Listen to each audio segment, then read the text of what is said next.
After the SAT results came out, Ethan Blake, the poorest student in our class, had scored just over 660, and yet, he somehow managed to convince my two childhood friends to apply with him to the worst community college in the state. Under his influence, they both happily agreed to go to the same school as him. I tried to talk some sense into them over and over, but they accused me of having bad intentions, of just being jealous of Ethan. When that didn't work, I reached out to their parents. At the very last minute before the application deadline, I managed to get their choices changed, securing them spots at a good university. Ethan had no choice but to enroll in the community college alone. Less than 6 months later, news broke that he had jumped from a campus building. After Jessica Miller and Megan Flores went to the school to claim his body, they came back and dragged me up to the rooftop. If you hadn't stopped us from applying to the same school as Ethan, they said, he never would have been bullied into jumping to his death. Now you can die with him. Without hesitating, they pushed me off the roof. I hit the ground and shattered into pieces. When I opened my eyes again, I was back at the exact moment they decided to follow Ethan to that community college. This time, I'll just stand back and watch them throw their lives away. Ethan is right. Better to be a big fish in a small pond than a small fish in the big sea. I've decided to apply to a community college with him. With our abilities,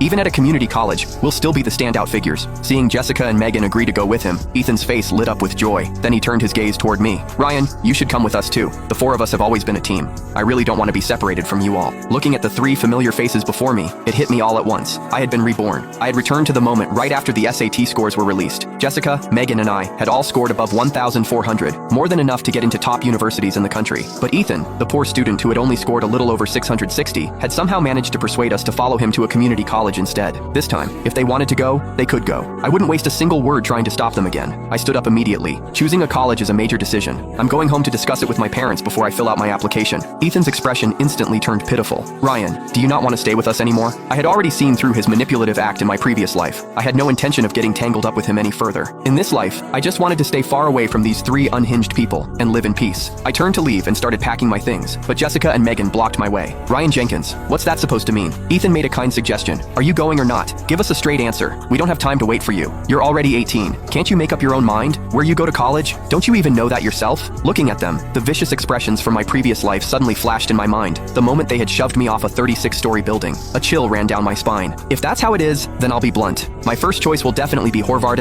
or Stanford University. As for that no-name community college, you can go ahead and attend it yourselves. The moment my words fell, tears immediately welled up in Ethan's eyes. Ryan, what do you mean? Are you looking down on me for only being able to get into a community college? Megan hurriedly pulled out tissues and wiped his tears. Don't cry, Ethan. Even if you go to a community college, we're willing to go with you. So what if some people get into a top university? In the end, they'll just end up working like everyone else. I don't know where all that arrogance comes from. Jessica turned on me sharply. Ryan, I think you're just jealous of Ethan, so you're deliberately putting him down. Apologize to him right now. Otherwise, don't expect us to ever talk to you again. Their blatant defense of Ethan chilled me to the bone. I had grown up with them. For as long as I could remember, Jessica and Megan had been like family to me. They once swore they would treat me well for a lifetime,